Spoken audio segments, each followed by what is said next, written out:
Good morning all of you. Vidya creator channel पर आप सभी को स्वागत है। आज हम पाषाण काल का मध्य पाषाण काल का जो खंड है मध्य पाषाण काल, उसको लेकर आए हैं। मध्य पाषाण काल एक ऐसा पीरियड है जो पहली बार जब स्टोन एज का डिवाइड किया जा रहा था, जब स्टोन एज को विभाजित किया जा रहा था, तो प्राइमरली उसको डिवाइड किया जा रहा था दो पार्ट में। पहला था पैलियोलिथिक पीरियड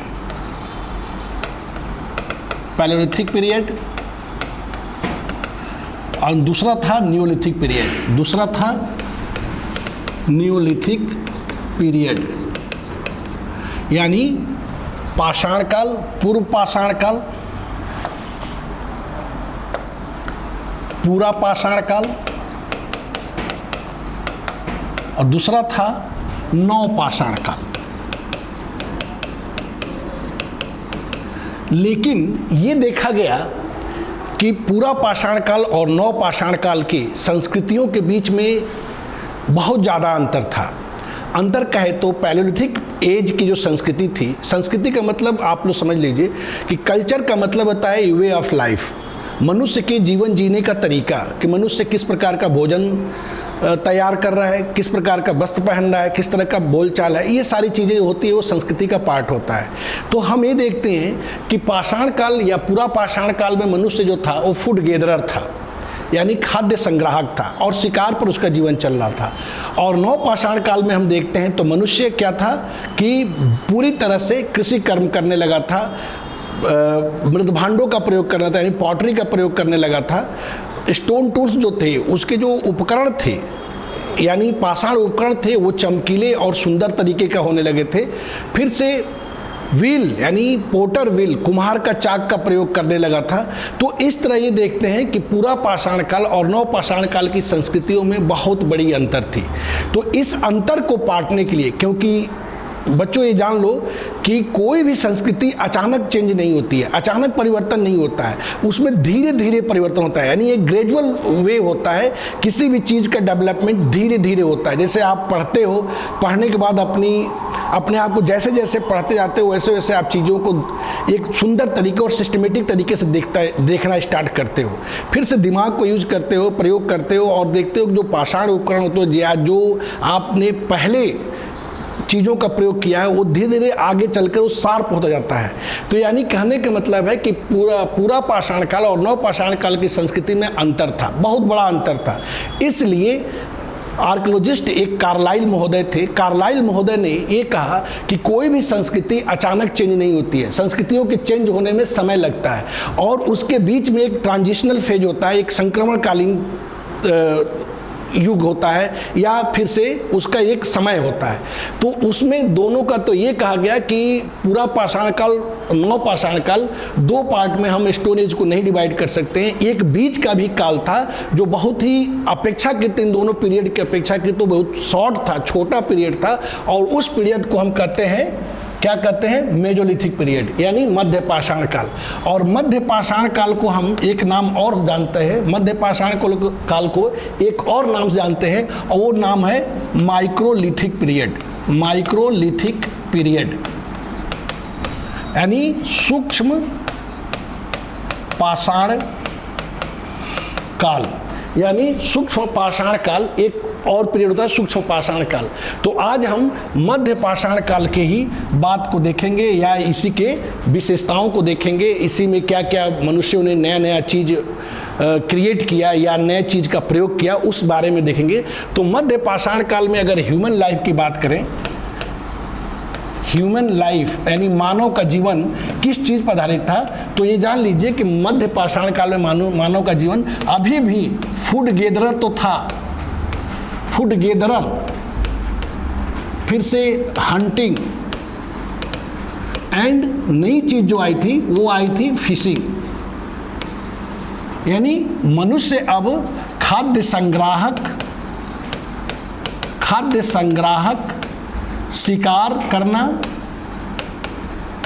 शिकार और तथा मछली पकड़ना, मछली पकड़ने पर आधारित उसका जीवन चलने लगा था। यानी अब मनुष्य धीरे धीरे एक नई चीज़ का डेवलपमेंट कर लिया था कि खाद्य संग्राहक था ही, साथ में वो शिकार भी करने लगा और मछली पकड़ने लगा। अब जरा हम इसकी विशेषताओं पर देखें, यानी सेलिएंट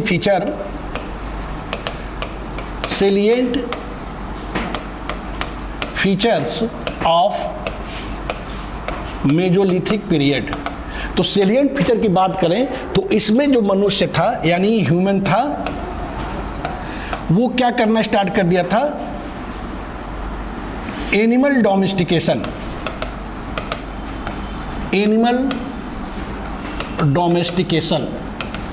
पहला अंतर्गत देखते हैं तो मनुष्य अब क्या कर दिया था, पशुपालन करना स्टार्ट कर लिया था। पशुपालन करना प्रारंभ कर दिया था।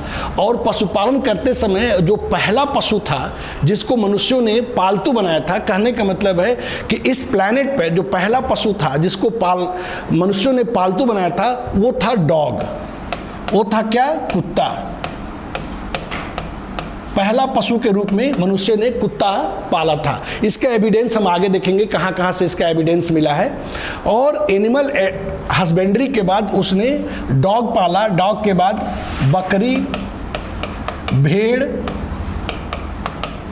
इन सब पशुओं को पालना स्टार्ट कर दिया। अब एक चीज़ आप जान लीजिए कि कोई भी चीज़ जब होती है, नई चीज़ आती है, तो उसके पीछे कारण होता है। और कारण में अगर देखें तो मनुष्यों ने पहली बार कुत्ते को क्यों पाला। क्वेश्चन यहाँ बनता है कि मनुष्यों ने पहली बार कुत्ते का पालन करना क्यों स्टार्ट किया। तो चूंकि मनुष्य क्या था, अभी भी शिकार करता था और शिकार में कुत्ता उसका बहुत बड़ा भागीदार था। दूसरी चीज़, जब रात में सोता था तो एक अलार्मिंग, उसको पूर्व सूचना देने के लिए भी कुत्ता एक अलार्म जानवर होता है। किसी भी तरह की कोई भी खतरा आने से पहले कुत्ता उसको क्या करता है, उसको अलार्म करता है, सूचित करता है। इसलिए कुत्ते का पालन स्टार्ट किया। दूसरा कि मनुष्यों ने एक प्रिमिटिव स्टाइल पर, एक प्रिमिटिव लेवल पर क्या करना स्टार्ट किया, तो प्रिमिटिव एग्रीकल्चर, प्रिमिटिव यानी आदिम प्रकार की कृषि करना। अब धीरे धीरे इस काल के अंत होते होते मनुष्यों ने धीरे धीरे कृषि का एक आदिम प्रकार स्टार्ट कर दिया। और आदिम प्रकार की कृषि को हम क्या कहते हैं, झूम कल्टीवेशन। यानी झूम कल्टीवेशन का मतलब होता है शिफ्टिंग खेती। आज यहाँ हम कर रहे हैं, कल दूसरी जगह कर रहे हैं। तो इस तरह से मनुष्यों ने पशुपालन करना स्टार्ट कर दिया। और झूम कल्टीवेशन एक प्रिमिटिव स्टाइल, जिसे प्रिमिटिव स्टाइल कहते हैं एग्रीकल्चर का, यानी कृषि का एक आदिम प्रकार तकनीक कहते हैं। तो झूम कल्टीवेशन स्टार्ट कर दिया। फिर से मनुष्यों ने धीरे धीरे क्या किया कि पहली बार हथियार के रूप में एरो एंड बो, यानी तीर धनुष का प्रयोग करना स्टार्ट किया। दूसरा स्पीयर्स, यानी भाला। कहने का मतलब है कि मनुष्य अब धीरे धीरे प्रोजेक्टाइल विधि का या प्रोजेक्टाइल मेथड से इंट्रोड्यूस हो गया, यानी किसी चीज़ को फेंक के मारने का तकनीक मनुष्यों ने सीख लिया। तो यहाँ पर हम देखते हैं कि मेजोलिथिक पीरियड में मनुष्य एक तरह से एनिमल हस्बेंड्री करना, प्रिमिटिव एग्रीकल्चर करना, दूसरा कि नए प्रकार के हथियारों का यूज करना सीख लिया, यानी फेंक के किसी चीज़ को मारा जाए, यानी उसमें तीर धनुष और भाला या तीर धनुष पहली बार इसी काल में मनुष्यों ने सीखा प्रयोग करना, यानी मनुष्यों ने तीर धनुष का प्रयोग करना पहली बार इसी काल में सीखा। अब हम ये देखते हैं कि इसका एविडेंसेज, जो सबसे महत्वपूर्ण चीज़ होता है एग्जामिनेशन में, बार बार आपको एविडेंसेज पे ऊपर क्वेश्चन पूछाता है। तो पहला एविडेंस अगर हम देखें,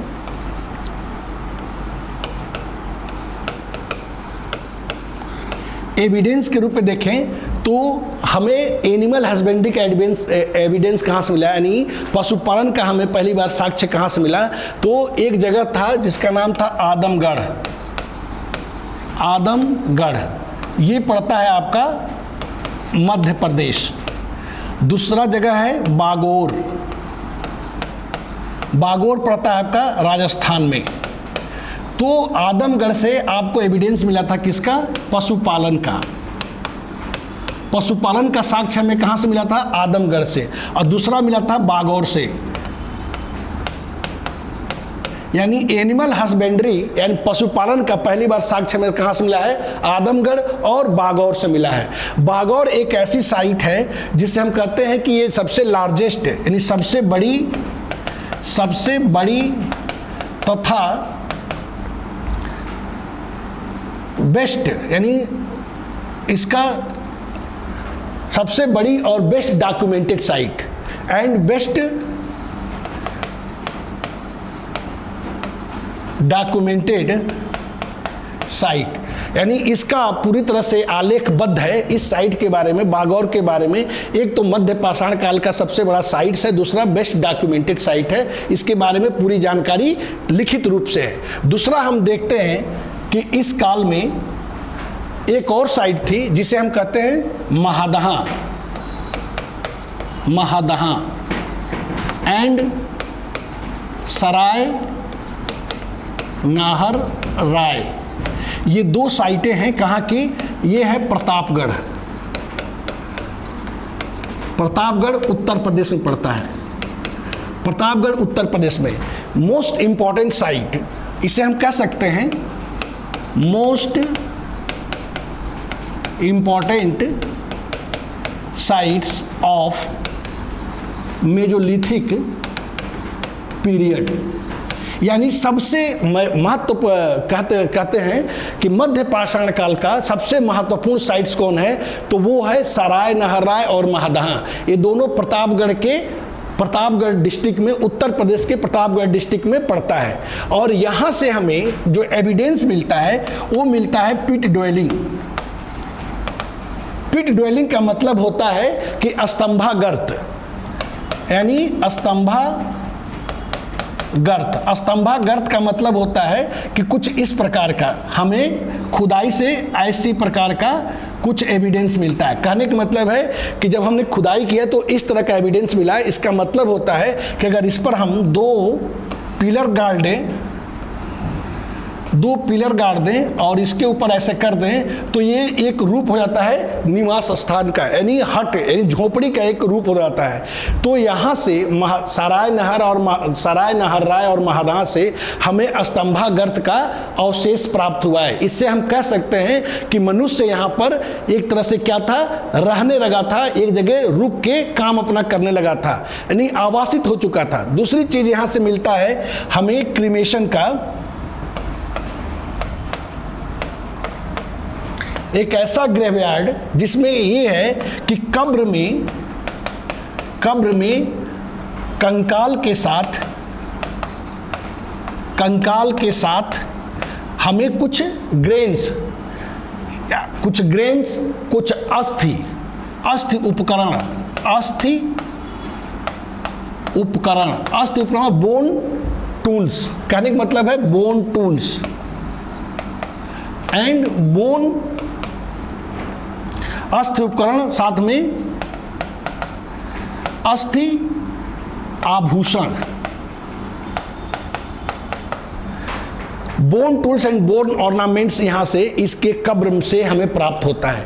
तो सराय नाहर राय महादहा से हमें स्तंभागार्त प्लस कब्रों में हमें अस्थि उपकरण, अस्थि आभूषण, जो एक प्रिमिटिव होता है। जब कभी भी आप जाते हैं कहीं, अगर देखते हैं किसी भी तरह के जब एग्जीबिशन लगता है तो उसमें आपको आदिम प्रकार की आभूषण देखने को मिलता है। कुछ पत्थर होता है, कुछ हाथी दांत होता है। तो इस तरह के बोन्स उपकरण या बोन ऑर्नामेंट्स हमें कहाँ से मिलता है? सराय नाहर राय और महादहा के कब्र से।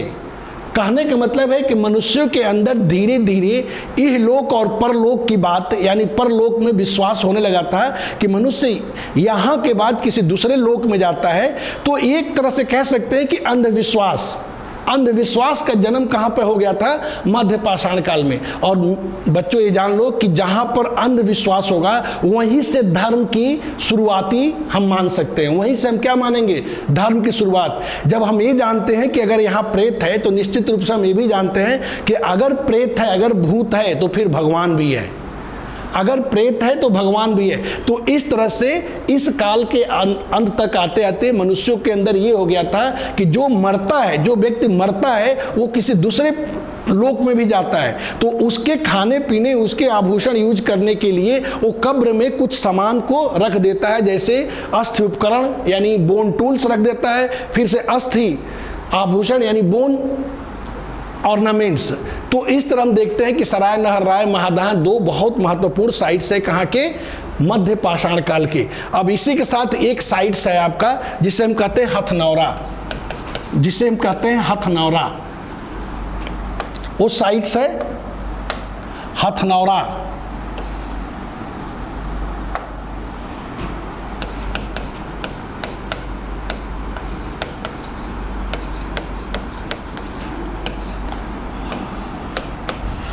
हथनौरा जो है ये कहाँ पे है, ये नर्मदा नदी के तट पर है, यानी मध्य प्रदेश, यानी मध्य प्रदेश। हथनौरा वह स्थान है नर्मदा नदी के तट पर है। और यहाँ से एक आर्कोलॉजिस्ट थे, जियोलॉजिस्ट थे, भूगर्भ शास्त्री, जिनका नाम है अरुण सोनकिया, अरुण सोनकिया। इन्होंने यहाँ से फॉसिल्स, क्यों ह्यूमन फॉसिल्स प्राप्त किया था, यानी मानव का जीवाश्म प्राप्त किया था।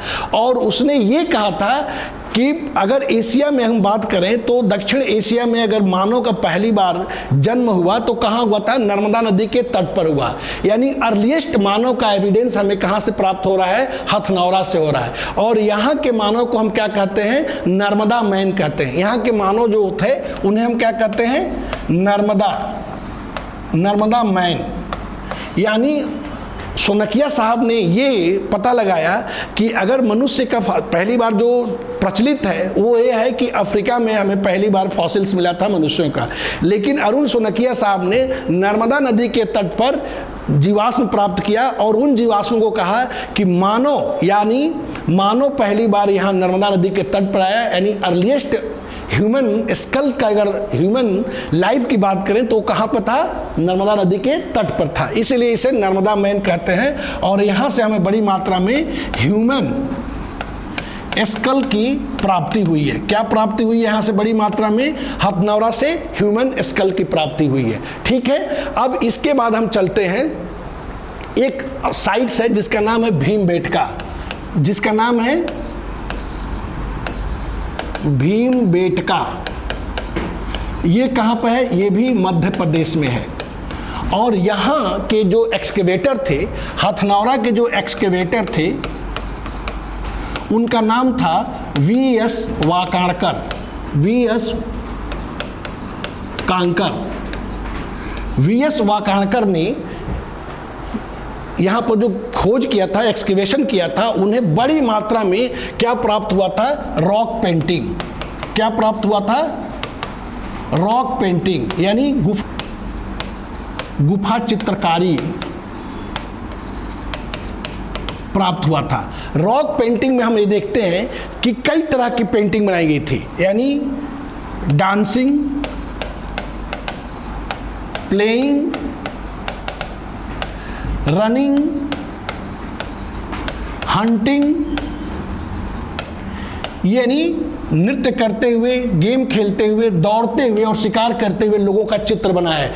अब यहाँ से एक चीज़ आप समझने की आवश्यकता है कि ये पेंटिंग कैसे बनी। यानी ये कह सकते हैं कि ये मानव के दिमाग की जो परिकल्पना थी, जो देख रहा था, चित्र उसी का बनता है जिस चीज़ को हम देखते हैं, जिस चीज़ को हम देखते हैं और समझते हैं। तो मानव अब जो चीज़ जो वो देख रहा था उसको अपनी चित्रकारी के रूप में अपनी अभिव्यक्ति प्रस्तुत कर रहा था। तो यानी पहली बार चित्रकला का प्रारंभ अगर हम कहें तो कहाँ से होता है, भीमबेटका से होता है। भीमबेटका के गुप्त चित्रकला से होता है, जो जिसका खोज वी.एस. वाकाणकर महोदय ने किया था। और इससे ये कह सकते हैं कि मानव अब विवेकवान हो गया था। दूसरी चीज, जितनी चीजें आपने देखा है, शिकार करना का तरीका देखा है, तीर धनुष का प्रयोग करने का जो मानव ने सीखा है, या गेम करने का, जो गेम खेलने की बात हुई है, डांसिंग नृत्य करने की बात हुई है, यानी अब मनुष्य क्या हुआ, धीरे धीरे सेटल्ड होना स्टार्ट हो गया था। धीरे धीरे क्या होने लगा था, एक जगह रह के अस्थायी जीवन की तरफ बढ़ने लगा था। क्लियर। तो मध्य पाषाण काल में हम देखते हैं कि मध्य पाषाण काल के शुरुआत में कि मनुष्य धीरे धीरे फूड गैदरर और हंटर से आगे बढ़ते हुए मछली पकड़ना भी सीखने लगा और एक स्टेबल लाइफ जीवन जीना स्टार्ट कर दिया, यानी एक अस्थाई जीवन के रूप में वो देखना स्टार्ट कर दिया। और इसके बाद हम देखेंगे जो हाईली डेवलप्ड मनुष्य जिसे हम कहते हैं कि पैलियोलिथिक पीरियड का या स्टोन एज का सबसे जो इम्पॉर्टेंट पीरियड था वो था नियोलिथिक। तो अगले वीडियो में हम नियोलिथिक पर बात करेंगे। जय हिंद।